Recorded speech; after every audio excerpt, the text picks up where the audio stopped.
మెదక్ జిల్లా వెల్దుర్తి మండల కేంద్రంలో గ్రామ పంచాయతీ కార్మికులు సిఐటియు నాయకులను పోలీసులు ముందస్తుతో అరెస్ట్ చేశారు. రాష్ట్ర వ్యాప్తంగా గ్రామ పంచాయతీ కార్మికులు ఆశా వర్కర్ల సమస్యలు పరిష్కరించాలని డిమాండ్ చేస్తూ మంగళవారం సిఐటియు చలో హైదరాబాద్ కార్యక్రమానికి పిలుపునిచ్చింది. ఈ సందర్భంగా సిఐటియు నాయకులను పోలీసులు ముందస్తు అరెస్ట్ చేసి స్టేషన్కు తరలించారు. ఈ సందర్భంగా సిఐటియు మండల కార్యదర్శి గౌరీ మాట్లాడుతూ తెలంగాణ రాష్ట్ర ప్రభుత్వం కార్మికుల సమస్యలు పరిష్కరించకుండా అక్రమ అరెస్టు చేస్తున్నారంటూ మండిపడ్డారు.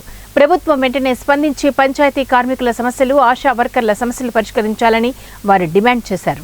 కార్యక్రమంలో మంగల్పర్తి గ్రామ పంచాయతీ కార్మికులతో పాటు పలు కార్మికులు, నాయకులు పాల్గొన్నారు.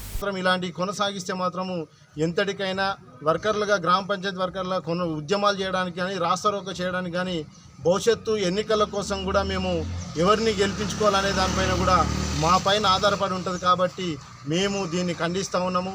రాష్ట్ర ప్రభుత్వం తక్షణమే విరమించుకొని రాష్ట్ర ప్రభుత్వం మా నియమాలను, మా హక్కులను, అట్లాగే మన వేతనాల కోసం కానీ పట్టించుకొని అసెంబ్లీలో ఏర్పాటు చెప్పాలనే దానిపైన, సీఎం గారికి చెప్పాలనే దానిపైన మేము ఈరోజు ధర్నాకి వెళ్తుంటే ఎక్కడికక్కడ అరెస్ట్ చేయడం అనేది పద్ధతి కాదని చెప్పి ఈ సందర్భంగా మేము తెలియజేస్తూ ఉన్నాము.